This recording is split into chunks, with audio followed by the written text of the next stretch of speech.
Estamos de regreso en la emisión del mediodía de Libertópolis. Ya se encuentra conmigo en cabina Pablo Guerra del Movimiento Cívico Nacional para que nos actualice la información en lo que respecta a la acción que presentaron por este pacto con el diablo, léase con Joviel Acevedo, que se está haciendo en secreto entre el Ministerio de Educación y el mencionado, entre comillas, líder sindical del magisterio, más conocido, pienso yo, que la mayoría de los políticos en Guatemala, y no precisamente por las buenas cosas que haya hecho a lo largo de su vida, por lo menos la vida pública y como, entre comillas, maestro. Así que vamos a darle la bienvenida a Pablo para que nos cuente qué ha sucedido con estas acciones, cómo han progresado, qué ha pasado con las audiencias en la Corte de Constitucionalidad. Así que sin más, Pablo, buenas tardes. Buenas tardes, Marta Yolanda. Pues muchas gracias por recibirnos nuevamente, la primera del año. La primera visita que les hacemos aquí en Libertópolis y pues... bueno, feliz año. ¡Feliz año! Todavía se vale, todavía se vale. Por supuesto.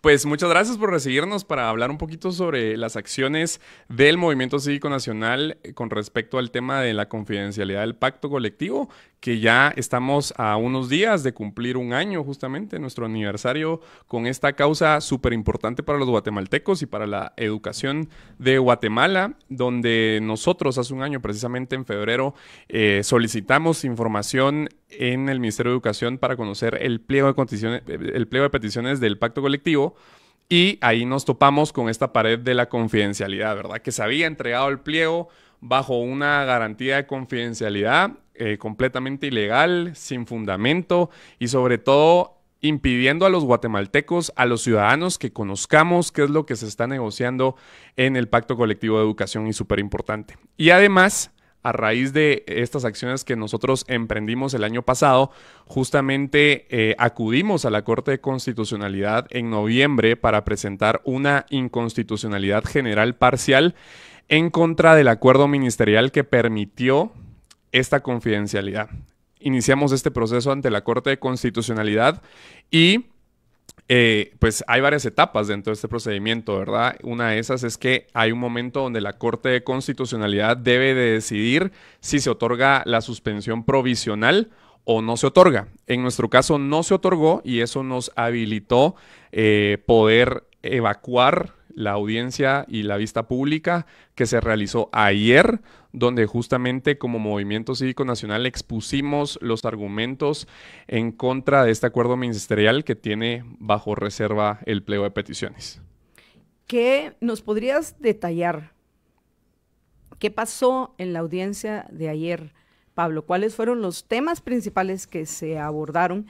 ¿Y cuál es tu lectura de lo que sucedió en la sala de audiencias de la CC? Porque recordemos que a veces es una cosa lo que decimos, bueno, no sé, a mí me gusta ser honesta, no falsear la realidad, ser objetiva, pero reconozco dentro de esa objetividad que en la mayoría de los casos te vas a encontrar con mucha gente que te dice algo, como se dice, del diente al labio, pero en la realidad tú estás viendo su lenguaje corporal que te dice, no, pues esto lo están haciendo porque hay que hacerlo, pues, pero aparentemente ya tienen una decisión tomada que va ya sea a hacer lo correcto y reconocer, porque si por algo nosotros los hemos apoyado y hemos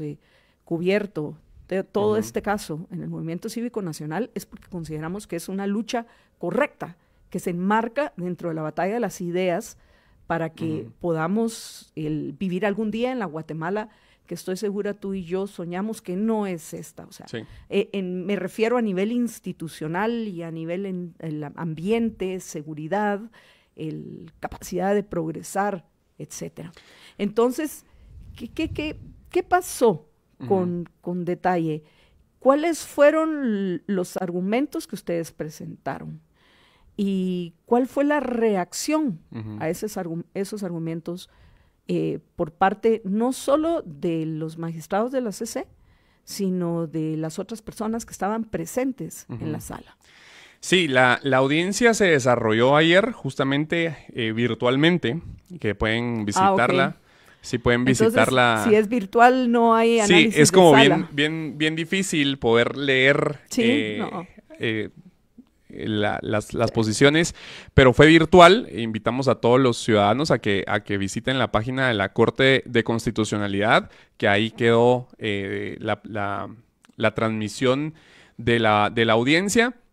Sin embargo, es importante recalcar lo que nosotros argumentamos, ¿verdad? Nosotros, como Movimiento Cívico Nacional, como ciudadanos, en esta audiencia aprovechamos este espacio con la Corte de Constitucionalidad para presentar nuestros puntos y nuestros argumentos fundamentados justamente en que se cumpla y se respete el principio de máxima publicidad de los actos administrativos, ¿verdad? Que justamente presentamos todos los alegatos, todos los argumentos, todos los hechos, y llegó el momento donde nos fundamentamos en derecho, nos fundamentamos en la Constitución Política de la República de Guatemala y también en jurisprudencia de la Corte, y además en jurisprudencia también de las Cortes internacionales, para poder de alguna manera estar avalados por las leyes nacionales, y presentamos estas pruebas o estos puntos que son importantísimos, que todos los ciudadanos tenemos derecho de conocer qué es lo que se está negociando en el Pacto Colectivo de Educación, porque la Constitución en su artículo 30 establece que todos los actos de la administración pública son públicos, valga la redundancia, ¿verdad? Entonces, eso es lo que exigimos a la Corte, y esa fue la petición que le realizamos ayer a los 7 magistrados que estuvieron presentes, donde les solicitamos que resuelvan, porque tienen 20 días para resolver, 20 días hábiles para resolver, para dictar una sentencia, y que sea una resolución en favor de la Constitución Política de la República, porque hay que tomar en cuenta que esta garantía constitucional, la inconstitucionalidad general parcial, va dirigida a proteger lo contenido en nuestra Carta Magna, en nuestra Constitución. Entonces, hacer ese llamado a los magistrados fue importantísimo, decirles: ustedes tienen la responsabilidad de resolver apegados a derecho, fundamentados en la Constitución Política de la República, y de que protejan los derechos y los principios contenidos en ella. Eso fue básicamente parte de nuestros argumentos, y ahora nos toca esperar 20 días para que dicten una resolución, y esperar que sea una resolución apegada a derecho y que favorezca a la ciudadanía. Otra vez, ¿cuánto tiempo hay que esperar? 20 días. 20 días. Sí, la ley de amparo de exhibición personal y de constitucionalidad establece que son 20 días para que la Corte de Constitucionalidad emita una sentencia. Entonces nos toca 20 días hábiles, nos toca esperar aproximadamente un mes, técnicamente, por ahí del 5 de marzo. 5 de marzo estaremos pues pendientes a que nos notifiquen, y es importante aclarar que hay 2 formas en las que la Corte puede resolver, ¿verdad? Una es declarar inconstitucional el fragmento que nosotros presentamos del acuerdo ministerial, que es el artículo 1, un fragmento de ese artículo que consideramos que es inconstitucional, y al momento de declararlo inconstitucional es importante comentar y contarles que al momento que eso suceda, el Ministerio de Educación está obligado a dejar sin efecto ese acuerdo ministerial, y por lo tanto permitirnos a los ciudadanos conocer la información del pliego de peticiones. Otro escenario sería el tema de que no declaren con lugar la inconstitucionalidad, y pues seguirían las cosas como están, ¿verdad? Esto lo que permitiría es que se siga manteniendo la confidencialidad del pacto colectivo, y también es importante recalcar que contra esta sentencia no cabe recurso alguno, ¿verdad? Bueno, qué delicado, porque si la Corte de Constitucionalidad al final no acepta esta acción de amparo. De inconstitucionalidad. Si no acepta esta acción de inconstitucionalidad, senta un precedente negativo en lo que respecta a esa libertad a ese derecho, más que libertad, Sí. a ese derecho que tenemos los ciudadanos guatemaltecos de saber en qué se está gastando nuestro dinero, porque a fin de cuentas la ministra le puede ofrecer viajes a la luna a Jovel Acevedo y da igual, porque ese dinero no va a salir del bolsillo o le da igual. Ese dinero no va a salir de su bolsillo, bueno, alguna parte, porque sin duda, como todos, aún aquellos que están en el ejercicio del poder, están pagando impuestos. Pero, de nuevo, lo mirará como una minucia, ¿no? O sea, algo pisto chish. Pero para aquellos que nos ha costado ganarnos ese dinero, que somos extorsionados todos los meses a pagar impuestos, porque hay que pagar, si no te vas preso, y tú sí te vas a ir preso. Tal vez yo sí pago. Yo también, más puntual. Aquellos que tenemos alguna presencia pública, pues estamos bien fregados, estamos atrapados, no hay de dónde. Más aún, entre más los cuestionás y los criticás, más riesgos corres, con más razón, más cuidado tenés que tener con tu pago mensual de la extorsión, que es como yo lo llamo, y yo me hago responsable del comentario, ¿no, Pablo, por favor? Pero el punto es que tenemos derecho a saber con nuestro dinero qué se está haciendo. Sí.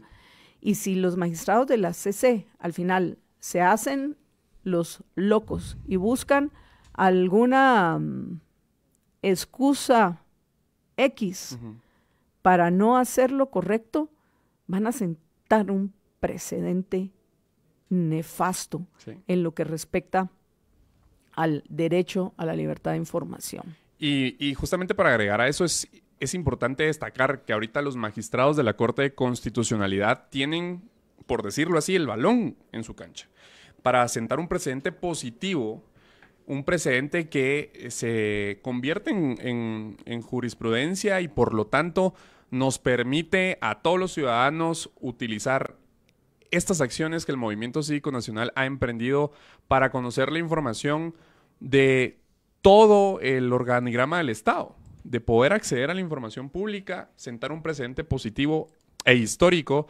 de cómo los pactos colectivos deben de ser negociados con la puerta abierta, porque como usted mencionaba, es dinero de los contribuyentes, de los ciudadanos, de los guatemaltecos que cumplimos y que debemos de conocer qué es lo que se está haciendo. Y que estas negociaciones sí vayan dirigidas a mejorar el funcionamiento del Estado, a premiar el mérito de las personas, el trabajo de las personas, la capacitación, la profesionalización de las personas y no solo estar dando privilegios constantemente sin que mejore la calidad educativa en este caso, por ejemplo. Entonces es importante que los ciudadanos estemos pendientes de este caso, de esta batalla que hemos emprendido justamente hace un año y que se sumen al Movimiento Cívico Nacional, que estén pendientes de nuestras redes sociales, que conozcan qué es lo que hacemos y por qué lo hacemos. Y lo hacemos por defender esos principios republicanos y eso que nos motiva diariamente a salir a las calles, a trabajar, a hacer lo correcto, a compartir con más jóvenes la importancia de la fiscalización, de la participación ciudadana y de que es momento de que los guatemaltecos tomemos las riendas y las decisiones y sobre todo que exijamos a las autoridades hacer lo correcto. Y en este momento nosotros les exigimos a la Corte de Constitucionalidad que resuelvan apegados a derecho, respetando la Constitución y sobre todo que nos permitan a los ciudadanos ejercer este derecho de fiscalización y de conocer lo que se hace con nuestro dinero. Solo una aclaración a mi audiencia antes de que me jalen las orejas. Yo no soy contribuyente, yo soy tributaria. Eso es lo único el primer punto que quiero dejar claro, porque no estoy contribuyendo y mucho menos quiero pensar que contribuyo a la corrupción de nuestra Guatemala, que es para lo que sirven nuestros impuestos. No, la mayoría no sirve para nada más que eso. Entonces soy tributaria, o sea, soy obligada por la Superintendencia de Administración Tributaria a tributar todos los meses, quiera o no, independientemente de que me parezca en qué se va a destinar el dinero que a mí me ha costado ganar. Y el otro punto que quería mencionar, y ya dentro del tema específico de si se justifica o no la misma existencia, no digamos del pacto colectivo, sino de un nuevo pacto colectivo que represente un gasto mayor o un despilfarro mayor para nosotros los tributarios. ¿Por qué? Porque pues es más que claro, me imagino que tú tenés hasta mejor información que yo, Pablo, de que a raíz de el aumento de la emigración en nuestra Guatemala, de años atrás ya se empieza a ver un fenómeno en el interior del país donde te topás escuelas, sí, muy hermosas, tal vez las escuelas ahora que han sido remozadas, dice la ministra de Educación, y en algunos casos donde todavía hay padres de familias y niños, efectivamente así ha sido, por los padres de familia. Utilizaron el sistema PRONADE para poder remozar esas escuelas, pero la realidad es que hay muchas que están vacías. Ya no hay estudiantes, porque los padres y los niños emigraron. Y sí, que ahora pues va a aumentar el número de deportados a Guatemala en aproximadamente un 40%, según lo que comentaron ayer Marco Rubio y Bernardo Arévalo, y que vienen además de eso extranjeros, etcétera. Pero eso hasta ahorita está todo en el papel. Y aunque se cumpliese con esas metas de deportación, pienso que es muy probable que una gran parte de estos deportados, independientemente de lo difícil, complicado, arriesgado que sea emigrar a Estados Unidos, lo van a intentar de nuevo. Entonces, pregunta, ¿no sería ahorita el momento realmente de reducir el Ministerio de Educación en lugar de seguir haciéndolo crecer, aumentando el presupuesto que pues ya se les aumentó para este año, ¿ok? Pero realmente se justifica, primero que todo, por el número de estudiantes que hay en Guatemala. Segundo, lo que reclama Joviel Acevedo y su gente, ¿se lo merecen? ¿Se lo han ganado?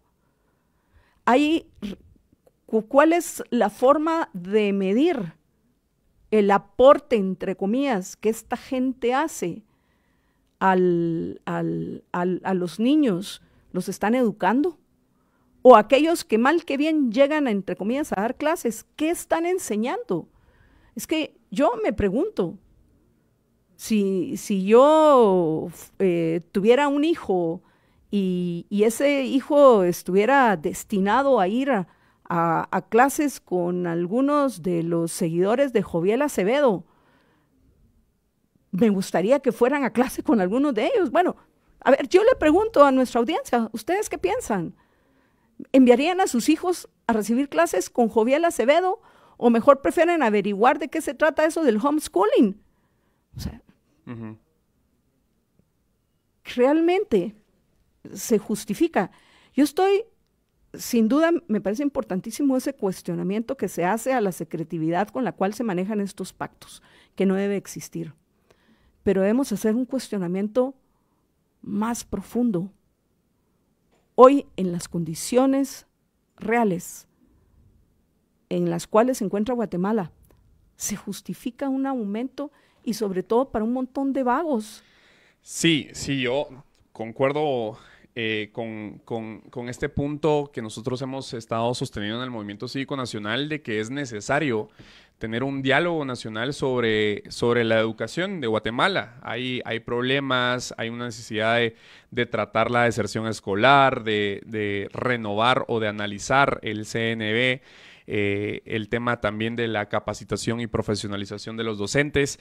Hay muchos puntos que son necesarios y son importantes abordar como ciudadanos, ya que la educación es importantísimo en una república, el tema de formar jóvenes, educarlos a los niños y sobre todo esta revisión debe ser un diálogo nacional y nosotros creemos que justamente para poder iniciar este diálogo nacional es importantísimo tener estas puertas abiertas de parte de las instituciones públicas donde generen esta confianza ciudadana hacia ellas y poder conocer qué es lo que están haciendo. Nosotros empezamos como punto de lanza el tema del pacto colectivo, que creemos que es importante y que es importante también abordarlo y manejar y permitir que los ciudadanos conozcan esta información.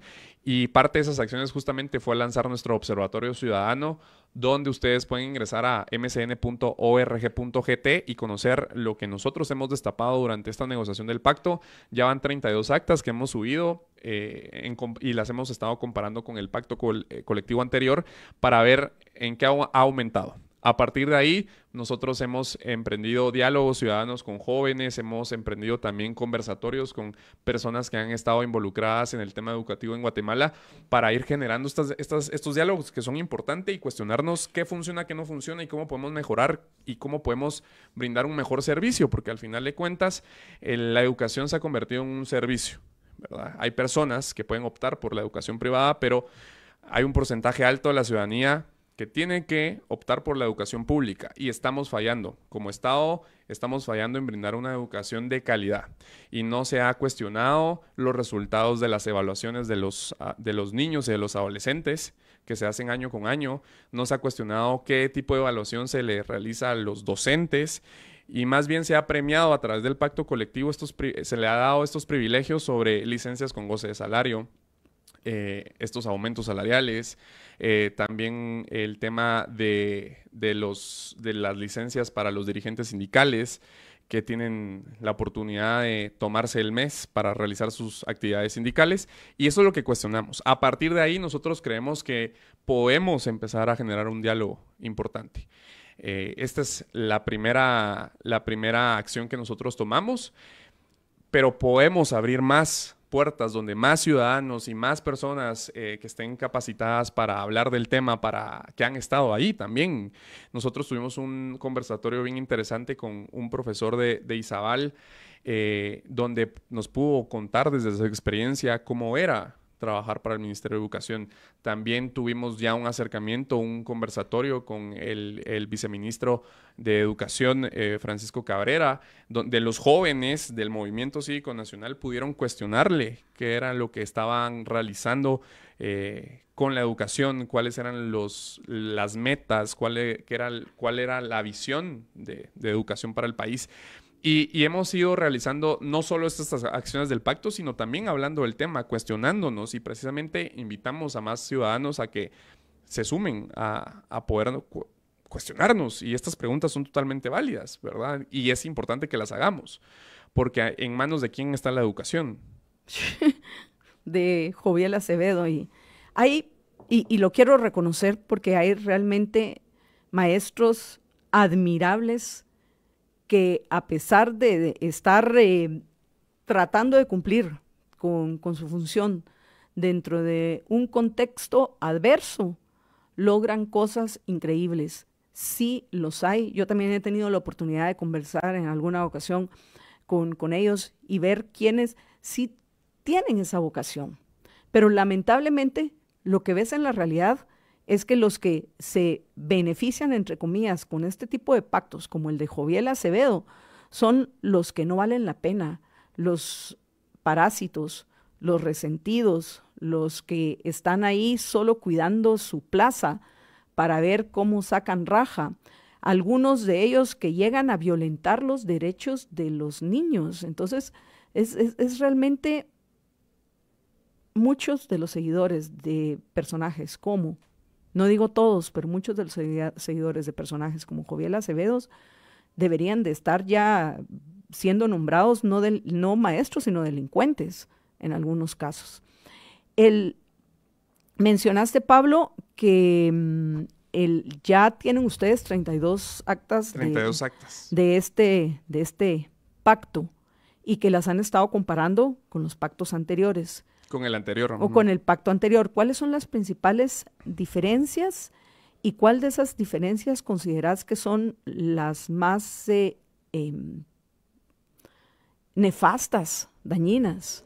Sí, una de ellas, por ejemplo, digamos que en forma no ha variado mucho, digamos que tocan los mismos temas y desarrollan los mismos mecanismos de protección para los docentes, de mejoras para los docentes. Sin embargo, una de ellas es el tema de las licencias con goce de salario, que se les otorgó más días para que puedan descansar los dirigentes sindicales, bajo la premisa de estamos realizando actividades sindicales, ¿verdad? Otra que es importantísimo es el tema de las juntas mixtas, que se les sigue otorgando facultades administrativas, facultades que les compete únicamente por ley al Ministerio de Educación, el tema de poder decidir a quién se contrata o a quién se destituye. Es una facultad únicamente que debería tener el Ministerio de Educación a través de sus dependencias.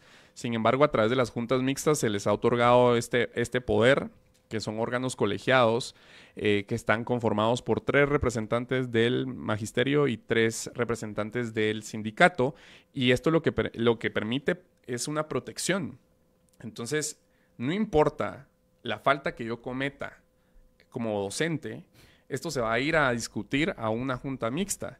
Y en la junta mixta están los representantes del sindicato. Y si yo soy del sindicato, llevo las de ganar porque estoy protegido, porque yo asisto a sus manifestaciones, yo participo en sus actividades, yo soy líder sindical, municipal o departamental, y de alguna manera eso me blinda de las acciones que yo cometa. Si yo cometo faltas administrativas, por ejemplo, si yo incumplo con mis responsabilidades como docente. Una falta administrativa, ¿cuál sería? ¿Que se robó dinero? Por ejemplo, puede ser que no llega a la hores, no llega a dar clases, y entonces los padres... Es un escenario. Los padres de familia... Que los hay muchos. Sí, probablemente sí. Y los padres de familia acuden al Ministerio de Educación para decirle que el profesor tal de tal escuela no llega nunca a dar clases. Entonces ahí se inicia un proceso y se tiene que ir a dirimir en las juntas mixtas. Entonces, esta debería ser una facultad exclusiva, es una facultad exclusiva del Ministerio de Educación que se le ha ido otorgando en papel a quienes no corresponde, ¿verdad? Y si se les ha otorgado una facultad que no corresponde, ¿se puede y tienen planificado presentar alguna acción en contra de esta irregularidad, por llamarla de alguna manera? Sí, justamente esa es una de los temas, que los pactos colectivos, cuando se firman y se ratifican y son homologados a través del Ministerio de Trabajo, tienen el carácter de ley, ¿verdad? Entonces, hay un andamiaje jurídico que los blinda, que los protege y que hace difícil para la ciudadanía poder exigir que se reduzcan estos privilegios. Digamos, por decirlo así, un pacto colectivo no va a ir hacia atrás nunca, sino que siempre va a ir buscando mejorar las condiciones laborales y, entre comillas, condiciones laborales, y eso lo hace complicado. Digamos que las juntas mixtas ya fue un tema que se ha ido permitiendo y que se ha ido negociando en pactos colectivos anteriores, y en este se volvió a seguirle dando facultades. Entonces, sí se puede buscar la manera de que los ciudadanos exijamos que este tipo de situaciones no sucedan. Sin embargo, como te mencionaba, es difícil por la estructura legal que tiene la negociación del pacto colectivo, ¿verdad? Entonces, lo que nosotros buscamos es, primero, impedir que se sigan otorgando privilegios de esta clase, exigirle al Ministerio de Educación que sean ellos los que tengan como órgano rector de la educación en Guatemala la potestad para calificar, evaluar a sus docentes, para contratar a sus docentes, para destituir a sus docentes y sobre todo para premiar a través del mérito. Eso es lo más importante. Lo que usted mencionaba es importante. Hay maestros, porque nosotros jamás hemos puesto en duda que hay maestros honorables, que son idóneos, que están capacitados, que dan la mía extra por sus alumnos, que buscan profesionalizarse más, que asisten a capacitaciones, que dan todo por sus alumnos. Existen esos maestros y estos maestros son los que deben de ser premiados. El mérito debe ser premiado, debe ser recompensado y no una serie de privilegios por estar afiliado a un sindicato donde normalmente la mayoría de tiempo los que salen más privilegiados son los líderes sindicales, los que están en la cúpula del sindicato, son los que tienen la mayor cuota de privilegios y eso no debería de ser así. 2 preguntas me quedan, Pablo. La primera es que obviamente es una pregunta que habría que hacérsela a Anabela Giraca, pero a lo mejor tú tenés alguna hipótesis de por qué, siendo ella la que más se beneficia, ella como ministra de Educación, una de las personas que más se beneficia, si se hacen públicas las negociaciones con el pacto, no ha apoyado, que yo sepa, o no ha apoyado como debería este tipo de acciones, una acción como la de ustedes, o si ustedes les caen mal por algún motivo a Anabela Giraca, el poner ellos unas acciones similares, pues al fin y al cabo el objetivo es que se haga público este tipo de negociaciones, no solo en el Ministerio de Educación, sino en los otros ministerios, que debería ser lo correcto. Esa es la primera. Y la voy a reservar la última para más adelante. ¿Alguna idea de por qué no apoya este tipo de medidas? O por lo menos no se mira que lo haga con la seriedad y con la fuerza que debería de estar haciéndolo.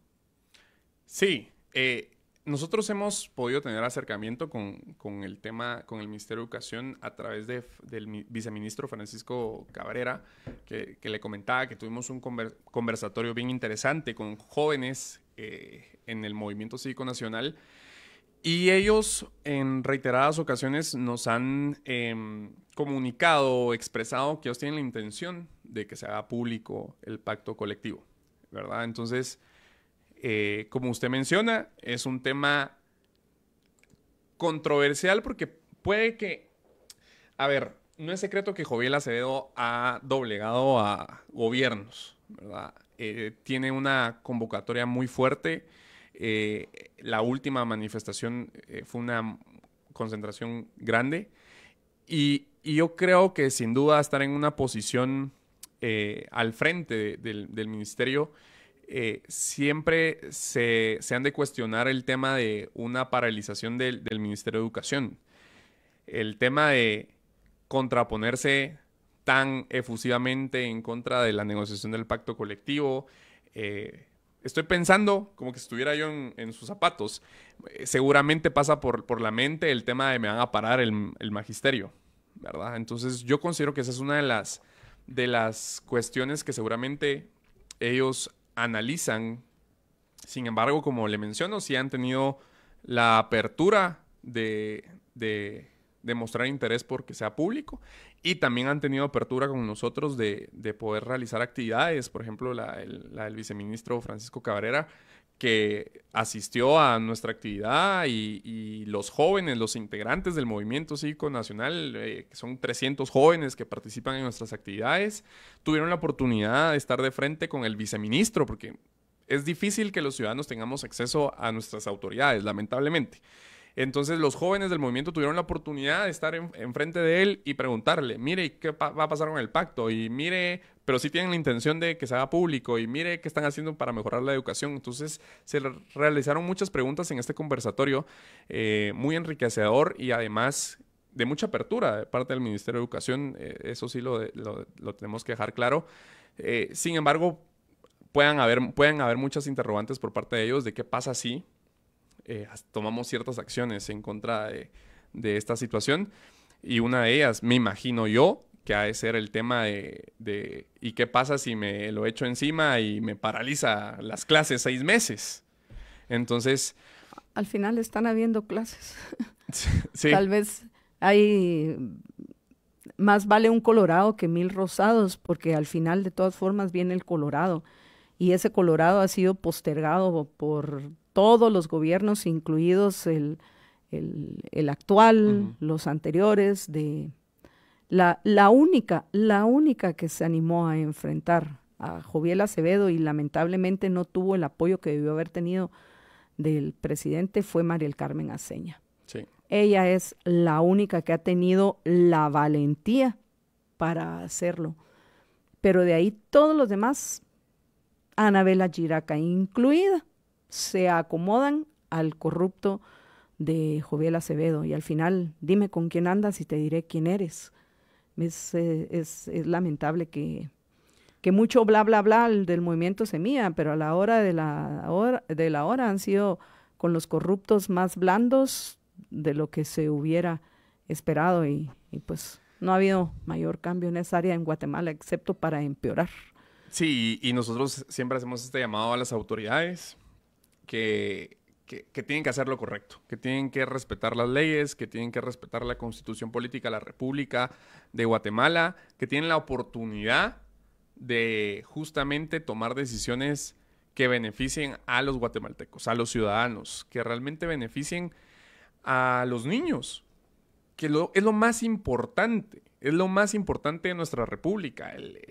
Nos han preguntado en redes sociales a nosotros como movimiento, ¿por qué el Ministerio de Educación? ¿Por qué este pacto y no otros? Hay bastantes pactos en el estado de Guatemala. ¿Por qué este? Porque nosotros consideramos que no se puede jugar con la educación de los niños, que realmente vivimos en un país donde los niños deciden dejar la escuela para buscar mejores oportunidades, emigrar, deciden dejar la escuela para trabajar con la familia porque les toca, deciden dejar la escuela para agruparse a ciertos... a la mara. Totalmente, al crimen organizado. Y realmente no se está atendiendo de fondo la necesidad y la importancia que requieren los niños. Y por eso lo tomamos, porque creemos que en una república se deben de procurar, promover y defender con mucha energía nuestros derechos. Y este es primordial, el que los guatemaltecos sepamos qué están haciendo con nuestro dinero. Y nosotros lo promovemos constantemente con nuestras actividades. También es importante estos espacios donde podemos comunicar, informar y también contarle a la ciudadanía qué es lo que estamos haciendo, porque muchas veces desconocemos. Es bien interesante que es bien chistoso porque estaba conversando yo con un joven de 22 años y le preguntaba si él sabía quién era Joviel Acevedo y me decía, no tengo ni idea. Entonces... es importante ir contando estas historias de cómo se han ido dando los sucesos. También, por ejemplo, quién es María del Carmen Aceña y qué hizo, ¿verdad? Entonces, contar toda la historia es un trabajo que nos ha llevado un año para incentivar a más jóvenes a que se sumen y que sientan la causa suya. Porque es nuestra, en realidad, de todos los guatemaltecos, el tema de la educación, de por qué es importante la transparencia, por qué es importante la máxima publicidad de los actos administrativos, de por qué lo estamos haciendo. Y esa es una pregunta que todos los ciudadanos nos tenemos que hacer y por eso el Movimiento Cívico Nacional, durante un año, hemos dirigido nuestra energía y nuestro trabajo constante en compartir esta información, nuestras acciones y sobre todo a motivar a los ciudadanos a exigir a que las autoridades cumplan, que ejerzan su función y que sobre todo tomen decisiones en pro de la ciudadanía. Pablo, una pregunta concreta. O sea, si la CC dice, ok, muchachos, tienen razón, esto debe ser público, qué bueno, todos aplaudimos, ganamos y pasamos a la siguiente batalla. Pero ¿qué pasa si la CC dice no? Se mantiene la secretividad del pacto. ¿Qué tienen planificado hacer? Nosotros estamos llevando varios procesos en este momento. Como le mencionaba, la acción de inconstitucionalidad, según la Ley de Amparo, Exhibición Personal y de Constitucionalidad, establece que contra la sentencia de una inconstitucionalidad no cabrá recurso alguno, salvo el recurso de ampliación y de aclaración, que son recursos más para... La ampliación es para ampliar la sentencia y abarque más, y el recurso de aclaración es cuando existe duda de qué es lo que mencionan en la resolución. Sin embargo, no hay otro recurso que se pueda interponer. Pero nosotros en el Movimiento Cívico Nacional tenemos aún un proceso de amparo en la Corte Suprema de Justicia, que en estos momentos, hace unos meses solicitamos que se dé la audiencia y la vista pública, que es una audiencia parecida a la de ayer, solo que ante la Corte Suprema de Justicia, para que se nos otorgue el amparo provisional y de alguna manera se detenga esta amenaza a la violación del derecho al artículo 30 de la Constitución, que es el derecho de que los ciudadanos puedan conocer qué es lo que están haciendo con nuestros impuestos. Bueno, Pablo, tenemos que terminar, así que 30 segundos para que agregues algo que consideras importante que se debe mencionar, que no lo hemos hecho, o para que resumas lo que hemos conversado. Sí, pues muchas gracias, Marta Yolanda, nuevamente por recibirnos, y a todos los ciudadanos que realmente este es el momento de exigirle a la Corte de Constitucionalidad que resuelva nuestra inconstitucionalidad general parcial en favor de los ciudadanos, que resuelvan apegados a derecho, apegados a la Constitución Política de la República de Guatemala, y sobre todo que resuelvan en favor de la niñez guatemalteca. Es importante que empecemos a hablar de educación, es importante empezar a exigir la rendición de cuentas de las autoridades, y sobre todo que los guatemaltecos nos involucremos, que participemos activamente exigiéndoles a nuestras autoridades, y sobre todo que estén enterados de lo que nosotros como movimiento hemos destapado. Los invitamos a que ingresen a mcn.org.gt para conocer nuestro observatorio ciudadano, donde encontrarán todas las actas de la negociación del pacto colectivo que aún no se ha firmado, y que es momento que conozcamos qué es lo que se está negociando en ese pacto. Así que los invitamos, y también a seguirnos en redes sociales @MCN Guatemala, para que estén enterados de cada una de nuestras acciones para destapar el pacto colectivo de educación. Pablo, gracias por acompañarnos y hasta la próxima. Gracias, Marta Yolanda. Vamos a una breve pausa y regreso con ustedes en unos minutos junto con Jorge Jacobs. Quédense con nosotros en la emisión del mediodía de Libertópolis.